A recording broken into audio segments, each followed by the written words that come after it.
36 erilaista Pokemon Go-vinkkiä.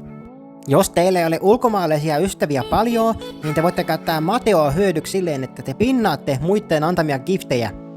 Niin te voitte saada helposti näitä scatterpackeja, jos teitä kiinnostaa niiden hunttaaminen. Jos te haluatte saada useita Shadow-Pokemonia rakettiryhmätehtävistä, niin te voitte simppelisti tehdä näin. Jos te kuitenkin menette ensimmäisestä kohdasta eteenpäin, niin teidän on pakko napattava nykyinen Shadow-Pokemoni ennen kuin te saatte 3 kuukauden päästä seuraavan rakettiryhmätehtävän. Pitäkää aina salella useita Pokemoneja.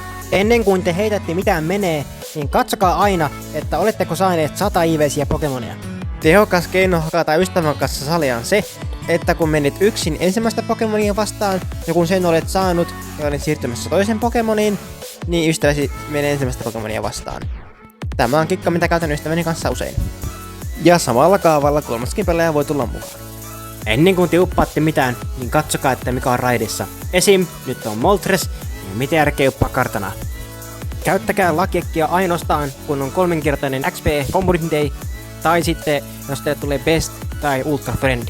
Ultra Friend Expoja kannattaa laittaa raidituntien ja Community Dayten päälle, jossa on 3-kertainen Expo.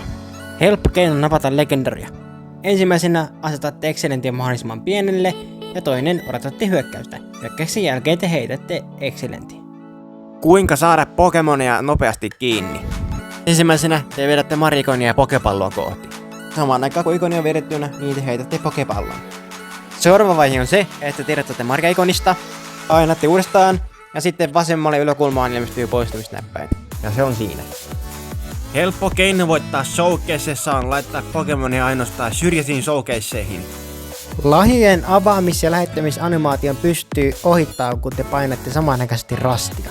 Jos ette keksi tägeille käyttöä, niin tässä on vähän vinkkejä.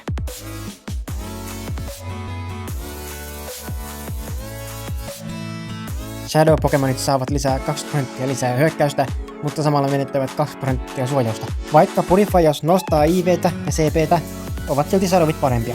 Mutta jos saatte raidattavan alas ja sen CP alkaa tippua, niin teillä on noin alle sekuntiaikaa huomata nappaus CP ennen kuin te alatte nappaamaan sitä.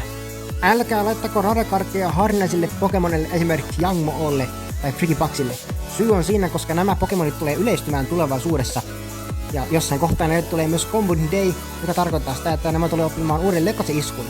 Ja nämä 2 Pokemonia ovat hyviä esimerkkejä siitä, että kuinka Pokemon voi yleistyä että harvinaistua. Paras, Staryu, Audino, Meowth, Fungus, Alola Meowth, Morelul, Shroomis, Combi ja Shellder antaa enemmän Stardustia.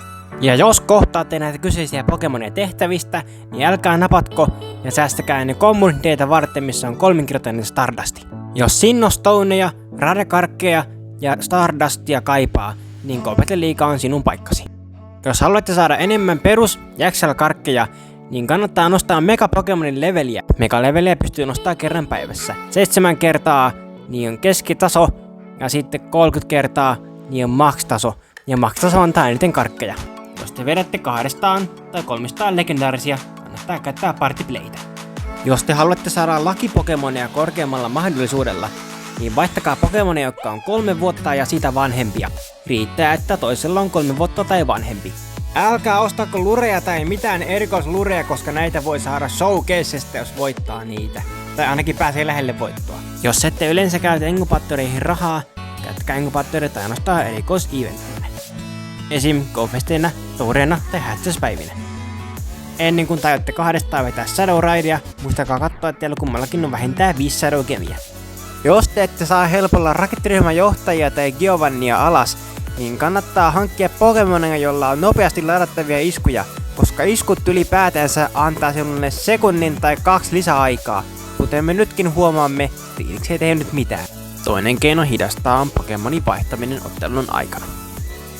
Jos teillä on tulossa Ultra tai Best Friendejä, ja nämä tyypit ovat semmosia, joita te tunnette, niin sopikaa vaikka heidän kanssa, että minä päivänä aiotte avata teidän giftinne. Esimerkiksi vaikka Community Daynä, jossa on 3-kertainen expo. Jos te haluatte transferata Pokemonia nopeasti, niin ensimmäisenä kirjoitatte haun, eli laitatte huutomerkillä, mitä te ette halua, että menee pois. Ja kun teidän haunne on valmis, seuraavaksi te menette tohon See More-kohtaan. Ja seuraava vaihe, kun te näette näitä erilaisia hakuja tuossa ylhäällä, niin te painatte pohjaan jotakin hakua ja siirtyy tuon keskelle. Ja sitten kun te painatte kerran, Niitä pystytte joko nimeä uudestaan tai poistaa kyseisen haun. Pysykää aina ajan tasalla, mitä Pokemonin on tulossa. Ette missaa esim. Mitään Community- tai Raid-eventtejä. Käyttäkää Master Ballia ainoastaan 100 eventisiin legendaarisiin ja myyttisiin ainoastaan kun teillä on viimeinen pallo käytössä. Älkää evolvakko baby Pokemoneja, joita saatte sainina, koska baby Pokemonit ovat harvinaisempia kuin niiden kehittyneemmät muodot. Jos te haluatte mahdollisimman halvalla purifajata Shadow Pokemonia, niin purifajatkaa vain niitä, jotka maksaa 1000 Stardustia. Go Battle Leaguessa pieni hyökkäys, iso suojaus ja iso HP on parempi kuin 100 IV:nen Pokemon. Tämä johtuu siitä, koska pieniin IV:sillä Pokemonilla on isompi vaatimus päästä samaan CPC, mitä esim. Verrattuna 100 IV:siin. Tässä on vertailussa 100 IV:nen ja sitten Great Leaguean. Niin huomaatte varmaan eron. Ja koska tällä on korkeampi leveli, niin se takia tämä on parempi. IV:t ovat huonompia, mutta Go Battle Leaguessa suojaus on tärkeämpi asia kuin näitäkin. Partyplayhin on tullut hiljaa uusi asia. Voit jakaa Insenseja, Lakiekkiä ja Starpieceä ystäväs kanssa. Ainut huono puoli tässä on se, että kun jakaat, niin tulet saamaan vain puolettosta ajasta. Eli puoli tuntia tavallisesti ja vartti kun jakaat. Jos haluatte saada Pokemonin 100% Critical Catchilla kiinni, niin teidän on vedettävä pienin mahdollinen Excellent heitto. Ja tarkoitan siis todella pientä Excellent heittoa. Jos te haluatte saada eniten itemia 7 päivän striikistä, niin pyörittäkää teidän värinenne sali ja katsokaa myös, että salimerkki on kultainen, niin saatte aika paljon esineitä. Vielä viimeisenä vinkkinä ja 17, koska se jäi välistä, upatkaa ainoastaan pienisiä Pokemoneja tehtäviä varten. Ja mielellään nämä Pokemonit sitten olisivat hyviä ja lakeja. Siinä oli 36 antama vinkkiä. Toivottavasti hyödyt näistä.